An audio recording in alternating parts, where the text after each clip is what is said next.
Olá pessoal, aqui é o Velgas. Hoje, dia 24 de abril de 2026, 11 horas, horário de Brasília. Brasileiros no fronte. O pesadelo das tropas de Putin.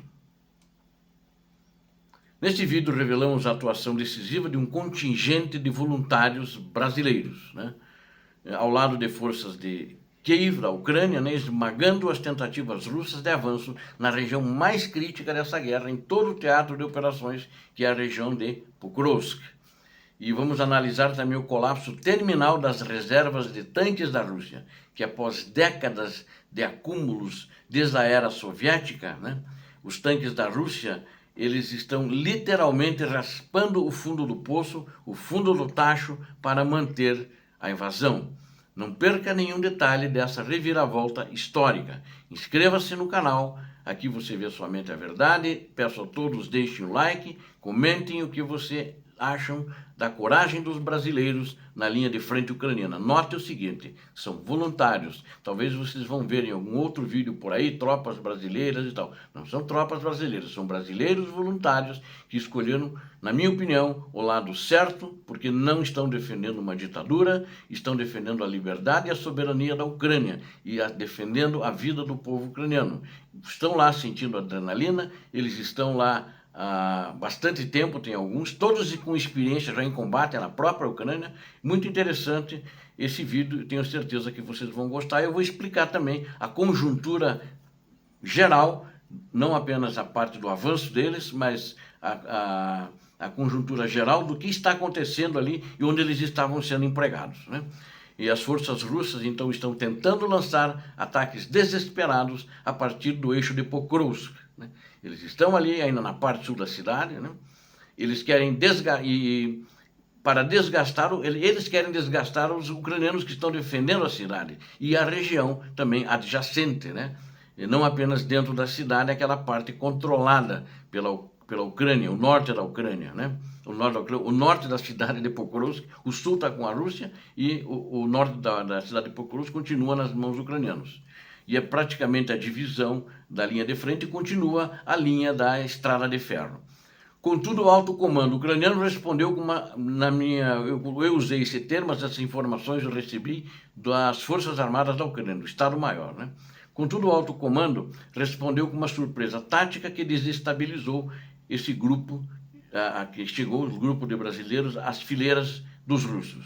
O envio de um contingente de voluntários brasileiros altamente capacitados, segundo a própria oficial da Ucrânia me contou, Segundo a agência de notícias RFU, esses soldados brasileiros foram fundamentais para repelir os russos em um contra-ataque intenso e brutal, que pegou as tropas do ditador da Rússia totalmente desprevenidas. Eles não pensavam que fossem ter uma resistência tão forte.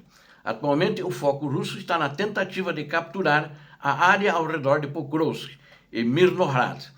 Já comentei isso em outros vídeos, essa estratégia continua, eles estão fracassando ali há mais de 2 anos, estão buscando empurrar novamente, querem empurrar os operadores de drones ucranianos para fora do seu alcance e querem empurrar também para trás as tropas ucranianas para eles dominarem 100% da cidade de Pokrovsk e Mirnohrad, aquela região ali.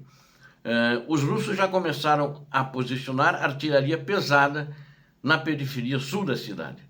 E a Ucrânia está atacando com drones e está destruindo alguns sistemas que ela consegue identificar de obuses que eles estão instalando ali, ou tentando instalar, criando uma zona de destruição em um raio de 20 quilômetros para alvejar qualquer movimento. Então eles querem, a partir ali da parte sul da cidade, fazer isso. Essa tática russa, ela visa cortar as rotas logísticas vitais, colocando a estrada para Grishne sob controle e fogo constante e isolando as unidades de defesa ucranianas. Com a logística terrestre em risco, isso é um risco se eles conseguirem fazer isso, Os defensores ucranianos passarão a depender de suprimentos lançados por drones, mantendo a resistência ativa, mesmo sob cerco parcial, porque eles vão ficar bombardeando o tempo todo na cidade, as estradas, os acessos que ligam as posições ucranianas, e aí vai ser difícil, vai ter que vir por drone. Não está acontecendo isso ainda. Isso é o que a Ucrânia informou, que isso poderia acontecer, então eles estão reagindo contra isso. O plano do Kremlin é avançar de Grishny para Shiliuka, utilizando a rodovia principal para Pavlograd, como um corredor para expandir a sua ocupação mais a oeste. Para impedir este rompimento, os voluntários brasileiros foram enviados como uma linha de frente ali, uma ponta de lança, né, para limpar as posições russas, tirá-los dali e reforçar o ímpeto da contraofensiva ucraniana, que também estava sendo feita ali naquela região. Integrados, e eles vieram como integrados às forças de elite ucranianas, esse contingente brasileiro. Não me informaram qual o número deles, mas não eram 2, 3, não eram poucos, entende? É um número grande. E eles atuam em conjunto, os brasileiros, porque eles se entendem, dão os comandos, entre eles as orientações, em português, e é mais fácil assim. Às vezes pode ter no meio algum colombiano, algum argentino, alguém assim, porque tem argentinos lá também. Os brasileiros, e outros, né? Tem outros também aqui, peruanos, etc. Os brasileiros realizaram operações de limpeza urbana em igrejas locais ali, residências, né, que tinham russos. Eliminaram eles tinham alguns que eles transformaram em ninhos de metralhadoras dos russos, foram eliminados também. Eles utilizaram explosivos para romper entradas, os brasileiros, né, e mantendo fogo contínuo de armas leves. E eles usaram essas táticas de choque, inclusive o próprio oficial ucraniano falou isso, e eles disseram que eles fazem isso da experiência militar deles prévia, né? As pessoas, a maioria dos brasileiros que está lá, ou é ex-policial, ex-segurança, né? Ex-integrante das Forças Armadas Brasileiras, etc. A maioria. Tem alguns que vão sem experiência, mas é muito raro. A Ucrânia prefere os voluntários que já têm experiência militar. Ela dá treinamento para eles também.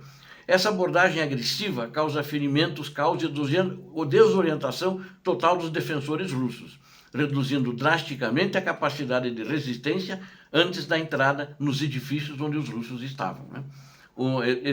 Como é que eles operavam? Eles operavam em pequenos grupos táticos. Eles não foram num bolo, num monte, porque assim eles conseguiram minimizar a sua exposição visual. Eles evitavam assim serem detectados pelos drones de vigilância e ataque da Rússia. A atuação desses voluntários brasileiros tem sido descrita pelo Estado-Maior do Exército Ucraniano como impecável, frustrando os planos russos de avanço e deixando os soldados invasores em estado de choque emocional e físico. Krishna é considerada uma porta de entrada crucial para outras vilas, outros assentamentos, né? E a permanência ucraniana ali garante tempo precioso para o fortalecimento das linhas de retaguarda.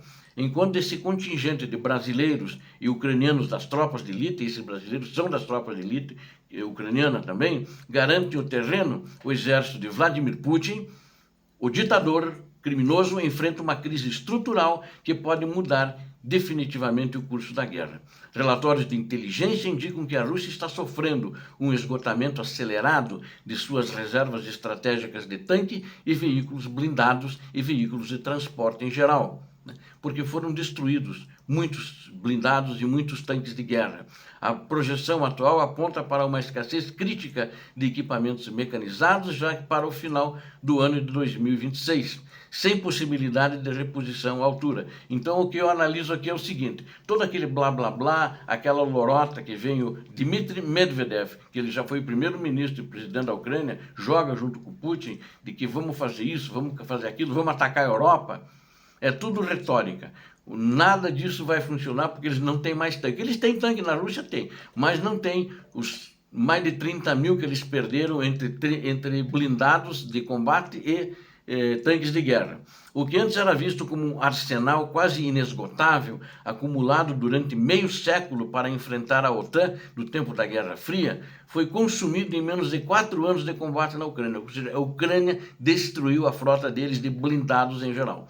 A Ucrânia conseguiu desmantelar o legado blindado da União Soviética, expondo um nível de desgaste que o sistema logístico do Kremlin jamais foi projetado para suportar. Atualmente, a Rússia não conta mais com reservas profundas de equipamentos modernos, sendo forçada a raspar o fundo do poço de bases localizadas até mesmo na Sibéria. Imagens de satélite mostram que dezenas de bases que abrigavam milhares de modelos de tanques T-72, T-80, agora permanecem desertas ou repletas de carcaças inúteis. As perdas verificadas por analistas independentes ultrapassam a marca assombrosa de 11.800 tanques de guerra e mais de 24 mil veículos blindados. É um número absurdo. Acho que em toda a América do Sul, ou talvez em toda a América Latina, não existem esses números se somar todos os exércitos da região. De todo o estoque original soviético, estima que restem apenas cerca de 2.400 veículos, de toda essa quantidade, sendo que a maioria serve apenas para a canibalização de peças. Esta degradação forçou uma mudança dramática nas táticas russas, que não conseguem mais realizar as grandes ofensivas mecanizadas que eram sua marca registrada. Sem o apoio dos tanques, o comando russo passou a depender de ataques de infantaria em massa. Então aí que eles estão, mas estão matando o pessoal deles como eles mataram os blindados, né? Muitas vezes utilizando veículos leves, motocicletas ou mesmo bicicletas. Já teve casos de soldados se deslocando com bicicletas para a linha do fronte. Nunca conseguiram passar da zona da morte feita pela Ucrânia. Grupos de infiltração de apenas 3 soldados também tentam avançar sob fogo pesado, resultando em um custo humano altíssimo para ganhos territoriais que são medidos em metros. Sem a mobilidade dos blindados, a Rússia perdeu a capacidade de explorar brechas nas defesas ucranianas, transformando a guerra em um atrito lento e extremamente oneroso. A combinação entre o reforço internacional personificado pelos bravos voluntários brasileiros e a destruição sistemática da capacidade mecanizada russa desenha o fim das ambições de Vladimir Putin. O exército que prometia chegar à capital da Ucrânia, Kiev, em 3 dias, agora luta para manter posições em Pokrovsk, luta para manter posições em Zaporizhia, porque está sendo expulso. Os ucranianos estão correndo atrás deles, enquanto vê seus blindados históricos como sucata no solo ucraniano, transformados pelos soldados ucranianos e voluntários estrangeiros. A liberdade respira e a vitória da Ucrânia se aproxima a cada dia da resistência. Obrigado a vocês que assistiram esse vídeo. Conto com vocês. Inscrevam-se no canal, deem um like, compartilhem com suas redes sociais, façam seus comentários. Peço a Deus que abençoe a todos vocês, que abençoe a Ucrânia, que abençoe o Brasil. Paz e bem, paz para toda a humanidade.